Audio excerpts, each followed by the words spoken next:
esta presentación está como más enfocada justamente a conocer qué es el mecanismo, cómo funciona, cómo podríamos pensar la participación de los organismos públicos defensores de derechos humanos en este mecanismo y también de las organizaciones de la sociedad civil, que un poco ya han ido delimitando María y Ángel, y también para conocer algunas experiencias internacionales en el funcionamiento de este tipo de mecanismos nacionales, ¿sí?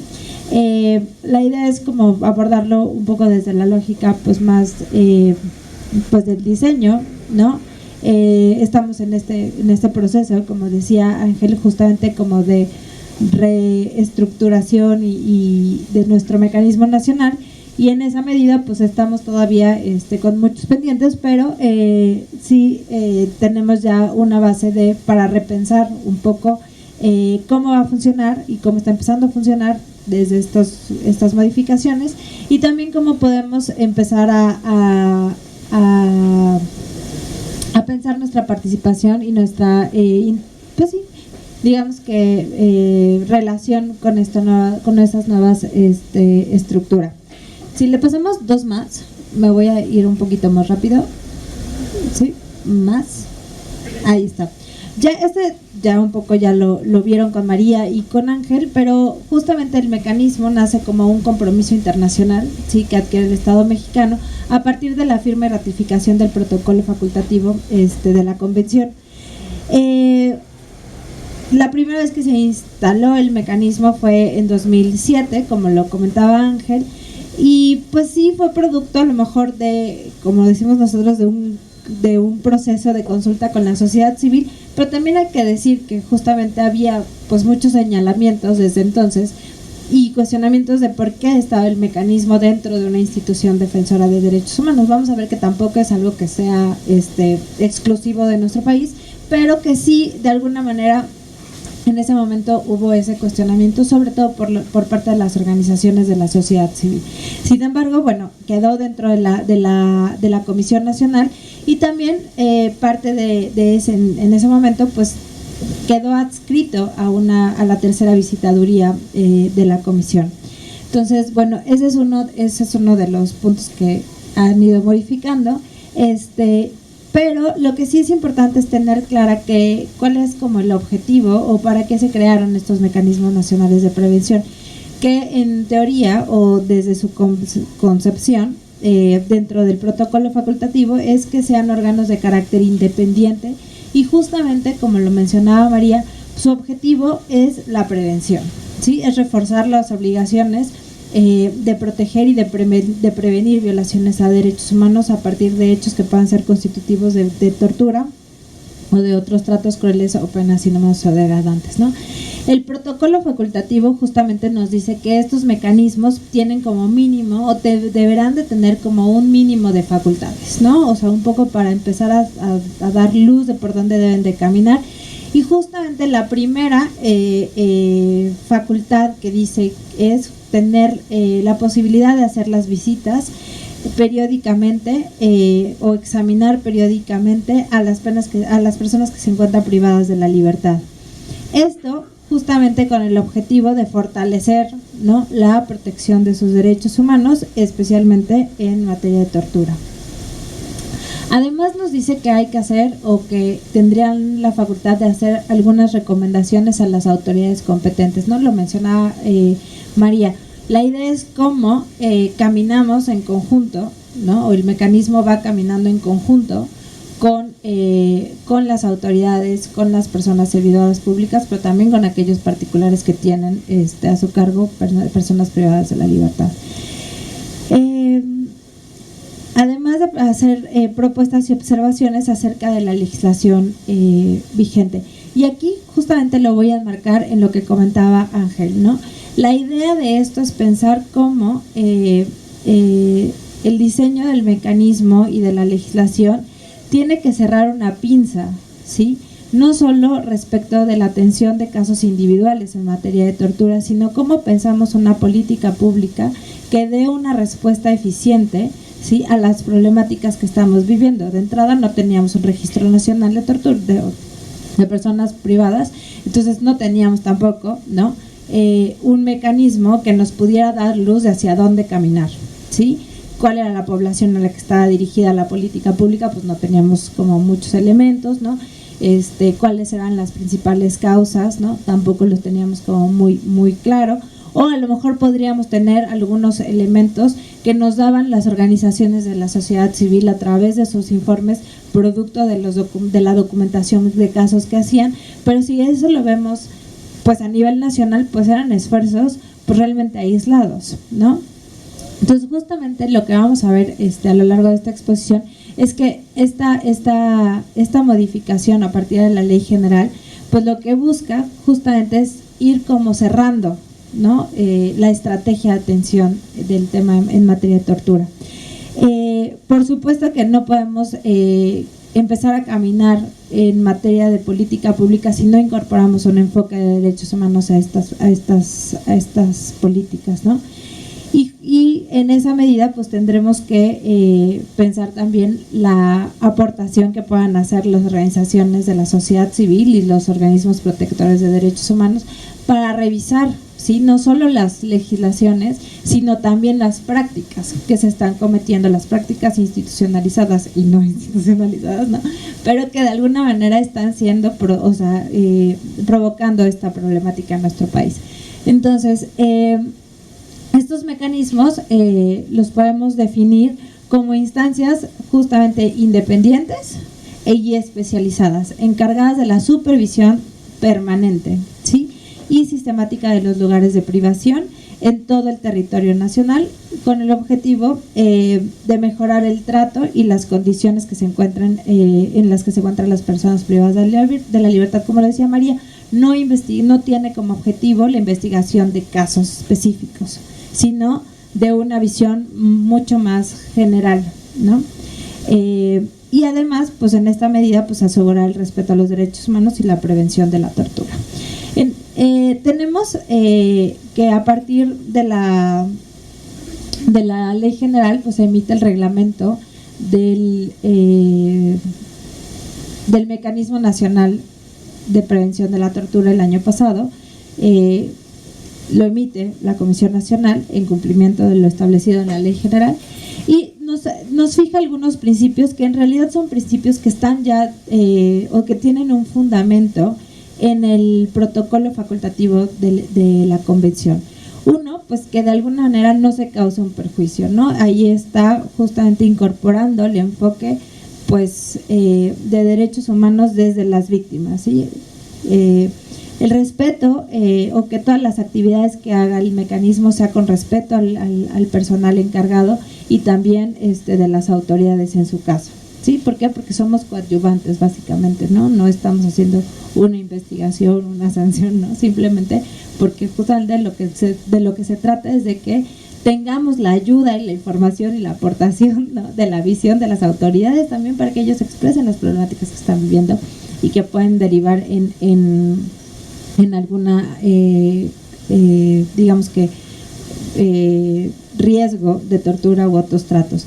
El respeto a la dignidad de las personas que se encuentran privadas de la libertad, por supuesto la confidencialidad, ¿sí?, como un elemento indispensable, no solo en el tema del desarrollo de las visitas, de las entrevistas con las personas privadas de la libertad, sino también con la confidencialidad respecto de las entrevistas que se puedan tener con personal que está dentro de los centros o lugares de detención, ¿sí? Eso también es muy importante porque a veces la falta de colaboración de las autoridades deriva porque no se tiene la confidencialidad necesaria, y en ese sentido pues también la sensibilidad para el trato con las personas privadas de la libertad. La objetividad y la notoriedad. ¿Qué quiere decir? Pues justamente el mecanismo tiene que hacerse, digamos que notar y hacerse también diferenciar de la Comisión Nacional, aunque es una instancia que está dentro de la misma, porque finalmente tiene un mandato, ¿sí?, dentro del protocolo o derivado del protocolo muy específico. La independencia, justamente, y ahí me detengo y lo mencionaba hace un rato, ¿no? En su momento se cuestionó muchísimo porque estaba dentro de una institución nacional de derechos humanos, ¿no? Hoy un poco con esta modificación donde el mecanismo ya no forma parte de una visitaduría, sino que es independiente de estas, y bueno, que creemos que también nuestra Comisión Nacional en este momento pues está ya desarrollando de manera como mucho digamos que más clara las acciones de manera autónoma e independiente, ¿no? Que a lo mejor fueron las que se cuestionaron en su momento, pues justamente creo que aquí podremos decir que vamos caminando hacia lograr una independencia de nuestro mecanismo, ¿sí? La simplicidad operativa, la transparencia y la representatividad. Esta representatividad está prevista en el protocolo, está prevista también en el reglamento y en la ley general, pero no está determinada como principio tal cual en nuestro reglamento del mecanismo, ¿sí? Sin embargo, sí hay como algunos momentos en donde recupera la importancia de la participación de las organizaciones de la sociedad civil en la operación del mecanismo. En ese sentido, la ley general para prevenir, investigar y sancionar la tortura, justamente lo que nos mandató, sí, desde el año pasado fue la creación del reglamento del mecanismo, en donde nos ponía algunos mínimos para que estuvieran previstos en este ordenamiento, que fue la estructura, la integración, el funcionamiento y las atribuciones, ¿sí?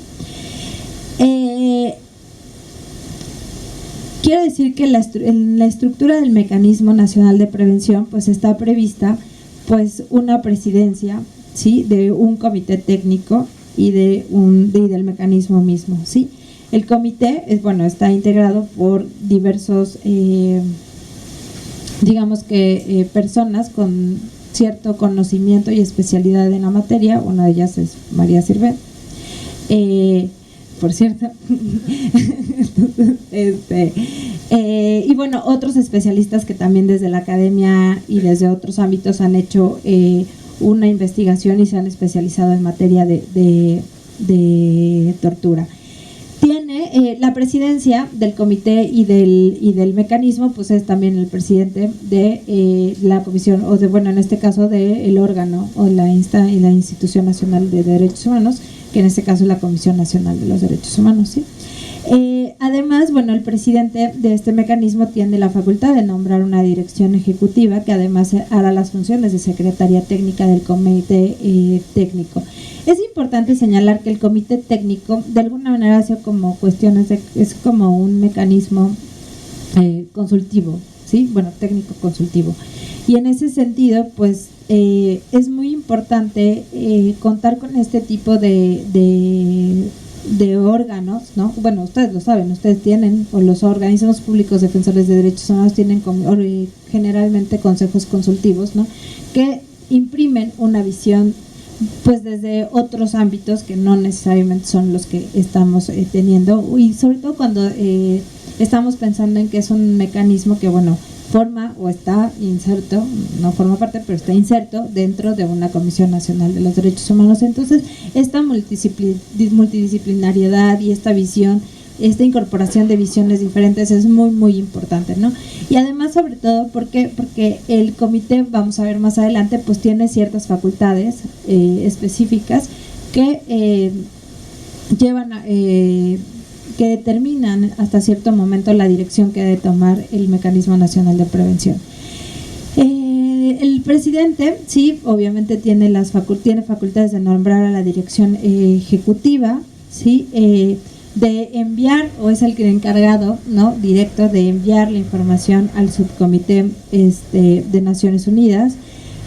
Tiene también la representación legal del mecanismo. ¿Y por qué menciono esto? Pues justamente para pensar, ¿no?, que puede haber alguna posibilidad de celebrar convenios de colaboración con organizaciones de la sociedad civil o con otras instancias, y entonces él es el que lleva esta parte de representación. Además, es el encargado de enviar el informe anual de actividades al Senado, ¿sí? Y de vigilar el cumplimiento de los planes y programas del mecanismo y de elaborar, de elaborar el proyecto de presupuesto.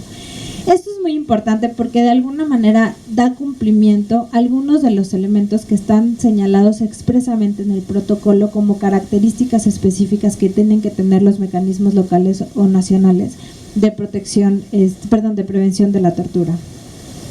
¿Le ibas a tomar foto? La que sigue. Les decía entonces que este comité técnico va a tener como facultad o como atribución en términos muy generales, pues marcar las directrices para la actuación del Mecanismo Nacional de Prevención. En ese sentido, bueno, tiene la obligación o la facultad, ¿sí?, de emitir el informe actual o aprobar el informe anual de actividades, de revisar las propuestas y observaciones las desarrolla la dirección ejecutiva, pero las aprueba el comité, sobre la legislación y también para promover reformas, emitir las bases del funcionamiento del mismo mecanismo de prevención, ¿sí?, esto también derivado de la ley general, ¿no?, aprobar los planes de trabajo y el proyecto del presupuesto también para lograr una independencia, ¿no? En ese sentido se busca, se establece expresamente la cuestión de presupuestaria, aprobar lineamientos de la elaboración de informes y aprobar los perfiles que integren el Mecanismo Nacional de Protección, de Prevención de la Tortura. Es importante recuperar que el protocolo establece que el personal que va a estar dentro de los mecanismos nacionales o locales de prevención de la tortura tiene que tener como ciertos perfiles, ¿sí? Tienen que cumplir con ciertos, digamos que, lineamientos en esta lógica que comentabas hace un rato, ¿no?, de la multidisciplinariedad o pluridisciplinariedad. También en el sentido de poder visibilizar una problemática desde diferentes ópticas, pero también en términos de la profesionalización y experiencia que puede tener este personal. Entonces, en ese sentido, pues son facultades del comité, pues aprobar estos perfiles que integren. Además, lo que se va a buscar no solo es la pluridisciplinaridad, pues, sino también el ámbito de experiencia del que venga, ¿no? Intentar que haya también participación de las organizaciones de la sociedad civil incorporándose a estos mecanismos. Además, tiene la obligación o la posibilidad de emitir lineamientos para la reserva de información. Esto pues evidentemente es muy importante cuando estamos hablando justamente de temas de, por un lado, de confidencialidad, pero también por el otro lado de transparencia, ¿sí?, de la actuación de las autoridades en estos centros de reclusión.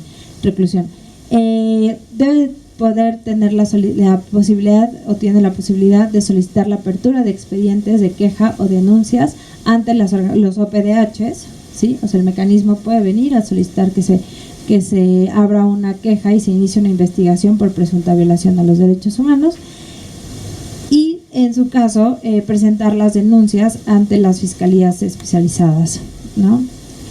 Le pasamos a la casilla. Gracias. En términos como más generales, el mecanismo tiene la facultad de emitir 3 tipos de informes, ¿no? De supervisión, que justamente lo que va a hacer es determinar cuáles como digamos que las condiciones en las que se ha verificado a partir de las visitas realizadas, de seguimiento, ¿sí?, a estos informes de supervisión y especiales. Tiene también la posibilidad de acceder a la información sobre personas privadas en la libertad, ¿sí? Esa es una de las facultades básicas para poder llevar a cabo su mandato. Acceder a la información sobre el trato y la situación de personas que se encuentren privadas en la libertad. Acceder a información sobre condiciones de detención y acceder sin aviso ni restricción a los lugares de privación de la libertad, que justamente lo decía María, ¿no? No es como que sea muy fácil acceder, ¿no? Hay a veces, o había un programa de visitas, ¿sí?, que no implica que no podamos hacer o se pueda hacer una visita de sorpresa, pero sí un plan de trabajo del mecanismo, ¿no?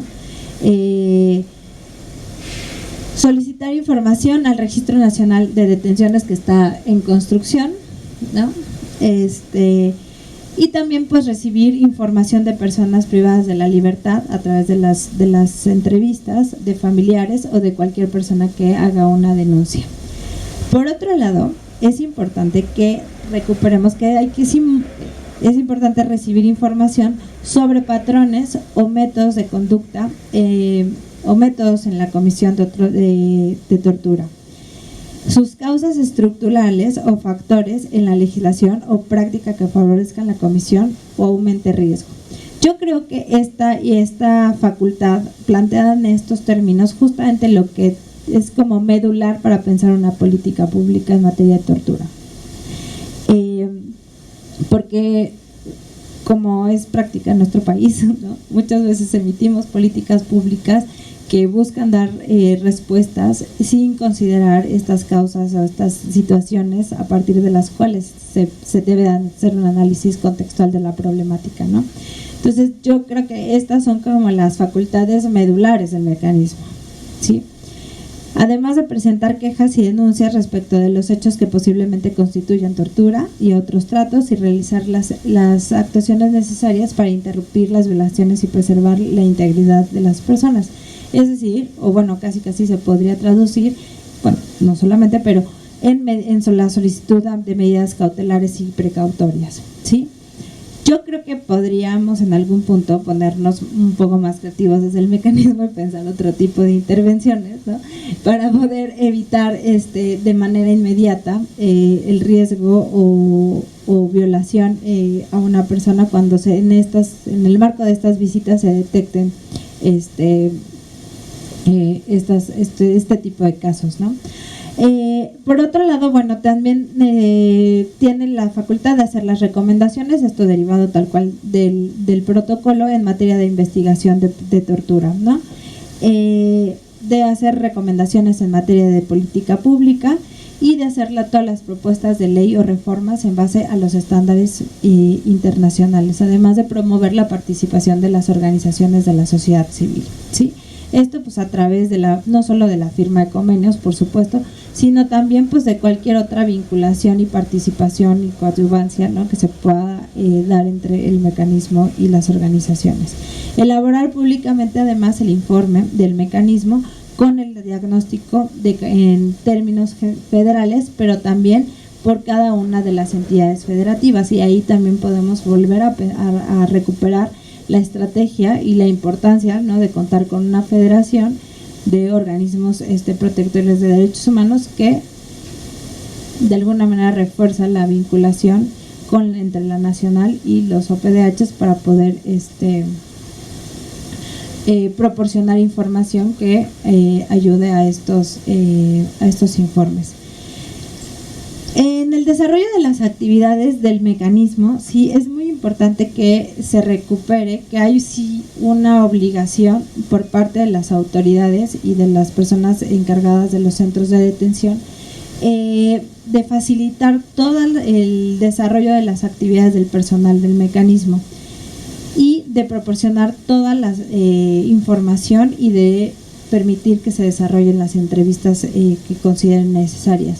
Además de garantizar que ninguna persona que sea entrevistada sea sujeta de alguna presión o amenaza o de que sufra algún tipo de represalia por participar dentro de estas entrevistas o por lo que hayan expresado en las mismas, ¿no? Y en ese sentido, pues no se puede alegar ni confidencialidad de datos ni reservar la información, ¿no? Obviamente esto pues ligado con la ley de transparencia, porque pues sabemos que es una violación a derechos humanos, y en ese sentido cae una de las excluyentes.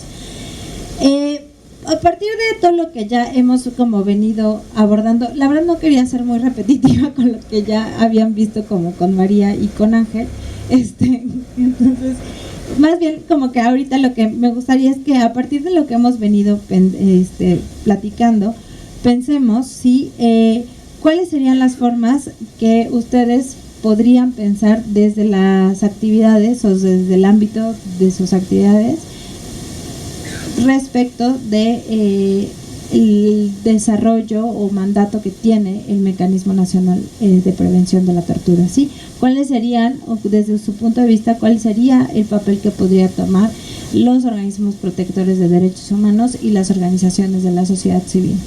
Yo creo que tenemos ya varios ejemplos, porque lo que sí creo que podemos recordar es que se emitiera una ley general como la tenemos ahora y que se hayan firmado los tratados internacionales que forman parte hoy de nuestro bloque de constitucionalidad, pues de alguna manera también han sido producto, ¿sí?, de toda esa labor que han hecho las organizaciones y los organismos defensores de derechos humanos. Entonces, pues nada más como a ver si se nos ocurre en unos 5 minutos, ¿no?, pensar cuáles serían como estas otras formas de relacionarnos con el mecanismo y qué podríamos hacer como para poder hacer del mecanismo también un mecanismo, haga la redundancia, participativo y representativo, ¿no? ¿Nadie? ¿Ya tienen hambre? Pues yo diría, pero sí tengo que decir que es como un poquito de la experiencia de lo que ya se había hecho antes por parte del personal de la que era, ellos recuerdo que hicieron unas visitas de inicio para el mecanismo y posteriormente estuvieron dando seguimiento y incluso empezaron a dividir por grupos, nosotros somos un grupo de mujeres específicas. Entonces yo creo que como procuraduría, nosotros somos procuraduría, es hacer lo mismo, hacer una visita de inicio para ver las condiciones, emitir las observaciones a las autoridades y estarle dando el seguimiento al cumplimiento de las observaciones, ya no como una nueva visita de inicio, sino pues fui y vi que estas eran las situaciones que tenías en los separos, que no tienes médico, que no tienes lugar donde sentarse, que no tienes agua potable, que no tienes comida, bueno, las que generalmente creo que son como redundantes. Y entonces están dando seguimiento al cumplimiento que se vaya dando, ¿sí?, para efecto de instar a la autoridad incluso pues a que vaya paulatinamente dando cumplimiento. Lo ideal sería, bueno, pues que hubiera cumplimiento de inmediato, ¿no? Pero bueno, si no, pues estar constantemente monitoreando. Y un poquito también la pregunta que yo le hacía a nuestro Ángel, que era esa parte del sesgo. ¿Por qué? Porque también es importante crear como ese banco de datos de cuáles son las quejas más recurrentes y ver la posibilidad de ir un poquito más allá, decir, a ver, constantemente están reportando que, no sé, que hay una celda o que lo sacan, una vez detenidos lo sacan y les hacen caca, ¿no? Entonces, hacer ese banco de datos para que a su vez al final pudiera ser una recomendación, pero documentada, ¿sí? Y aunque inicialmente fuera por investigaciones individuales, pues que al final nos sirviera para hacer un pronunciamiento general. Y bueno, de todos los centros, porque uno de los lugares que hay más problema, que son los no oficiales, ¿sí? Pues esas casas que tienen, esas oficinas que se tienen, que luego no es tan sencillo identificar, pues una vez identificadas, también está como muy al pendiente de que no están funcionando, porque pues obviamente si no están identificadas es porque funcionan de manera irregular. Tal vez sería importante trabajar en equipo, una coordinación que fuera el mecanismo de la trata, la CNDH, las comisiones de derechos humanos y organismos no gubernamentales, porque sería importante que ellos también formaran parte de este equipo, y tal vez establecer un diagnóstico situacional a través de un análisis FODA. A lo mejor está muy descabellado lo que estoy diciendo, pero sería importante establecer un diagnóstico, porque van a ser circunstancias diferentes a nivel nacional. no solamente en lugares donde están las personas privadas de la libertad, sino también en aquellos lugares donde hay personas albergadas o aquellos que están en un proceso de ser deportados, para establecer una situación general y ver y darle pues ahora sí el seguimiento que requiere. Otro aspecto que me atrevería a sugerir era que las comisiones estatales fuéramos ese vínculo con, en este caso como por ejemplo con Fiscalía de Reinserción Social, con la Comisión Nacional, ya que las visitas de supervisión y las visitas de seguimiento tanto del mecanismo como del diagnóstico nacional son una vez al año.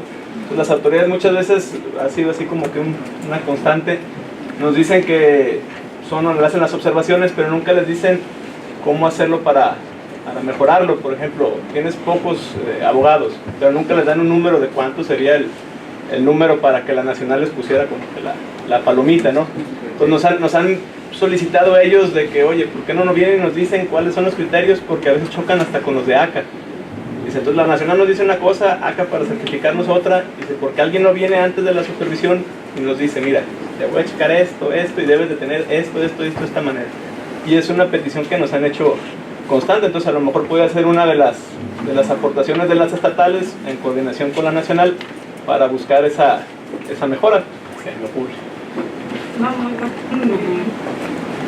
Yo, más allá del aspecto legislativo, igual profesional en el área de psicología, uno de los motivos también por los cuales estoy aquí es que en mi estado no hay personal interesado en hacer las evaluaciones psicológicas en el aspecto de tortura, y dos, no hay una preparación en psicología forense también muy amplia, ¿no? Entonces yo creo que mi intervención sería tratar de motivar a generar un grupo de personas interesados en que busquen estar dándole seguimiento a los más de 170 casos que hay en el estado, que no se le están dando seguimiento de tortura. ¿Para qué? Para generar una prevención indirecta en el aspecto de investigación.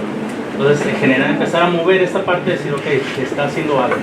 Entonces, creo que sería como desde otro aspecto.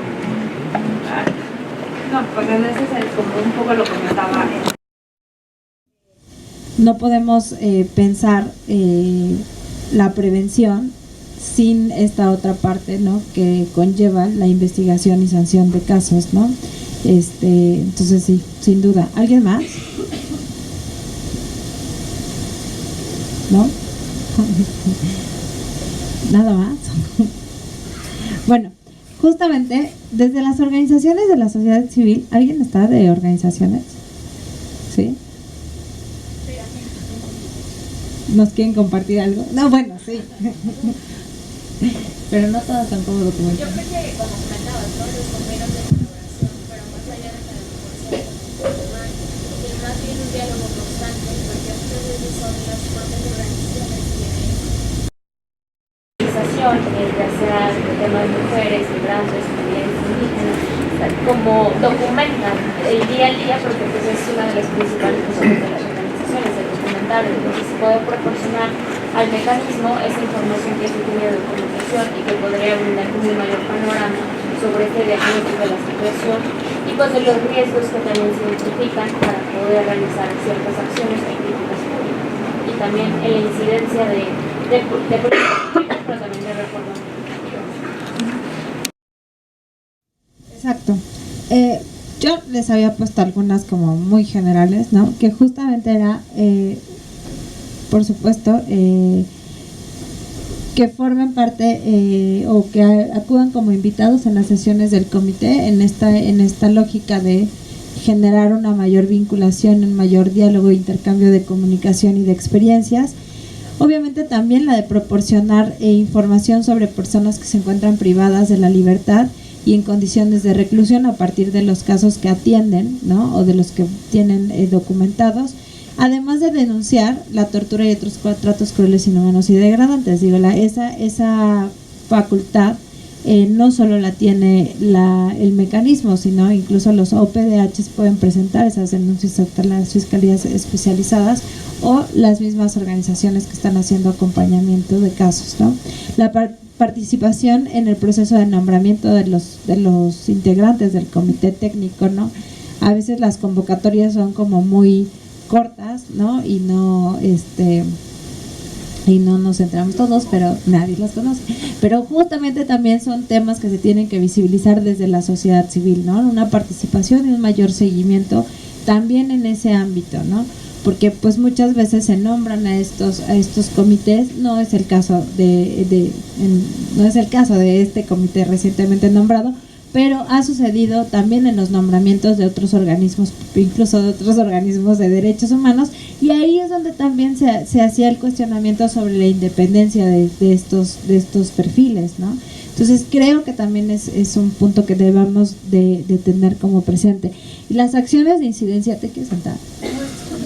Las acciones de incidencia pues no solo pasan por el lobbying, sino también una incidencia desde el litigio estratégico, ¿no? También un poco lo delimitaba Ángel en su exposición, como desde el litigio estratégico o incluso desde la documentación de los casos, también podemos pensar las recomendaciones de los organismos protectores de derechos humanos, pues haciendo los señalamientos y también con una perspectiva, ¿no?, de hacer los cambios estructurales necesarios o tener un verdadero impacto, ¿no? Que las recomendaciones en los casos de materia de tortura no solo digan capacitación, ¿no?, al personal, porque todos nos hemos cansado de ver recomendaciones que dicen capacitación al personal y la CNDH se la pasa capacitando, ¿no? Entonces, y la verdad es que, o sea, sí está padre, lo hacemos con mucho gusto, pero no, el cambio no nomás se limita, exacto, el impacto es muy pequeño y no podemos, sin duda es importante, pero no debe estar limitado esa cuestión. Y luego pues también la participación, sobre todo ahora que en la formulación del programa nacional, ¿no? Creo que es una puerta que está abierta ahí y que sin duda debemos de aprovechar, justo pues ahorita en el marco de la implementación de todo de la ley general, ¿no? En cuestión de OPDHs, justamente pues es pensar en recibir todas las quejas que presente el mecanismo, todas las quejas que presenten las organizaciones y la población o las personas directamente privadas de la libertad, pero también en ese recibir y desarrollar como las investigaciones de los casos específicos, pues sí también hacerlo pues desde la lógica de los derechos humanos y desde la lógica de asumir que los principales protectores del derecho a la integridad de las personas privadas de la libertad pues somos los organismos protectores de derechos humanos, ¿no? Y que también la calificación de esas violaciones tiene que ser como en esta lógica, ¿no? A partir de los estándares internacionales, ¿no? Porque pues también hay que decirlo, a veces nos cuesta, ¿no?, calificar adecuadamente nuestras violaciones a derechos humanos, y eso pues también es una limitante, y yo creo que es un momento en el que nos estamos repensando el mecanismo y estamos ante una nueva ley, ¿no? Y también se vale hacer autocrítica y decir, a ver, vamos a cambiarnos el chip, ¿no?, y ponernos un nuevo chip para realmente tener una mejor incidencia en la prevención. Proporcionar información al mecanismo, ¿no? Un poco ya lo decía Ángel en el marco del registro, pero también directamente a lo mejor hacer un acompañamiento, ¿no?, entre el mecanismo y los OPDHs en el desarrollo de las visitas, y bueno, obviamente pues emitir solicitar las medidas cautelares o precautorias que se requieran en el momento, ¿no? Tener una capacidad de respuesta inmediata también. Y por qué no también desde los organismos, desde las organizaciones de la sociedad civil, pues solicitar esas medidas o algún tipo de acción urgente que se pueda solicitar o hacer. Les decía que en términos como generales, las experiencias, bueno, vamos a ver como las experiencias sobre todo en América Latina, pero las vamos a ver justo desde la lógica del diseño institucional, ¿sí? Tenemos experiencias que hablan de instituciones, o sea, de que el mecanismo está inserto en instituciones nacionales de derechos humanos, como es el caso de México, de Chile, Costa Rica, ¿no?, Ecuador, Perú, Uruguay, También hay otros casos en donde se han hecho instituciones de carácter independiente, casi pues instituciones ex profeso, ¿no?, sobre el mecanismo, que era un poco lo que se buscaba en 2007, o era pues la propuesta de algunas organizaciones de la sociedad civil. Y hay otras, digamos que formas en las que se hizo el diseño institucional, en donde están insertos en un sistema federal. Es decir, si hay nuevas instituciones, pero hay instituciones como no solo nacionales, sino también locales, ¿no?, que es el caso de Brasil y de Argentina. Le pasamos a la que sigue. En ese diseño, ¿no?, en esas tres posibilidades que he planteado, hay, digamos que instituciones que están adscritas a poderes ejecutivos cuando dependen de ministerios o secretarías de Estado, ¿sí? Hay otros que están adscritos al poder judicial, ¿sí?, otros al poder legislativo directamente, otros en los organismos autónomos, como es el caso de México, y otros con una instancia o a través de la creación de instancias de carácter autónomo, ¿no? Obviamente, pues lo ideal, pues a lo mejor sería, yo creo que lo ideal es que tenga independencia, ¿no? No importa si está dentro de un órgano autónomo, pero sí que haya una verdadera autonomía de gestión, ¿no?, y por tanto presupuestaria. Por eso también se hacía énfasis en las atribuciones y características derivadas del protocolo y de la ley general, ¿no?, en temas de la gestión presupuestaria. En cuanto al mandato del mecanismo de protección, hay como dos lógicas que se ven en la región. Uno es un mandato derivado de una ley aprobada por el legislativo nacional o local, y otro de carácter operativo. Nosotros podríamos decir que migramos del operativo al legislativo, ¿no?, porque cuando se emite la ley general, en donde ya está previsto el mecanismo, digamos que ya cambiamos de forma en el que se da el mandato, ¿no? Estábamos en un operativo porque estaba dentro de la comisión adscrita, una secretaría, una visitaduría, y digamos que en su marco de actuación estaba limitado en el marco de actuación, sí con el mandato específico del subcomité, pero como muy enclavado en la comisión. Y ahora tenemos un marco normativo de una ley general, ¿no? Eso creo que es un avance, y sin duda no podemos pensar este avance sin la participación de las organizaciones de la sociedad civil, ¿no? Decía Andrés, oye, es que esto viene a partir de recomendaciones internacionales. Pues sí, pero ¿quién le da información a los relatores y a todos los mecanismos internacionales? Pues las organizaciones de la sociedad civil, los OPDH, ¿no? Entonces, pues no es solamente que pues qué bueno que vino Juan Méndez y que lo puso en una recomendación, pero pues eso es algo que viene de las mismas observaciones y de las mismas insistencias que está haciendo la sociedad civil desde nuestro país, ¿no? Entonces creo que eso también puede ser como pues catalogado hasta cierto pues un pequeño éxito, ¿no?, en esta estrategia de ir caminando hacia la prevención de la tortura. Y en ese sentido, si pensamos la participación de la sociedad civil, pues las experiencias en América Latina pues nos dicen que van como que son muy variadas, ¿no? Entre todo lo que ya hemos mencionado, pues muchas también son de coadyuvancia, en donde no hay, ahí dice mecanismo, pero es mecanismo, en donde no hay no llega digamos que la cobertura del mecanismo. ¿Qué quiere decir? Las organizaciones de la sociedad civil toman un papel activo y coadyuvan directamente con el mecanismo para lograr esta prevención, una coordinación de acciones también, la participación en órganos colegiados como estos consejos consultivos o comités técnicos, la participación en la planificación de actividades, o sea, literalmente las organizaciones se ponen a echarle lápiz. Como decía la compañera, pues debemos de pensar que hoy en nuestro país tenemos organizaciones de la sociedad civil con una gran capacidad y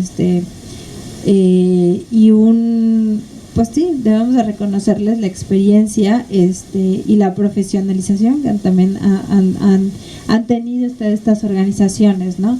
Y en ese sentido, pues creo que son los grandes aliados de no solo del mecanismo, sino de los organismos protectores de derechos humanos para el desarrollo de nuestras actividades, ¿no? Tienen además el pulso, ¿no?, muy claro de las cuestiones como muy regionalizadas, ¿sí?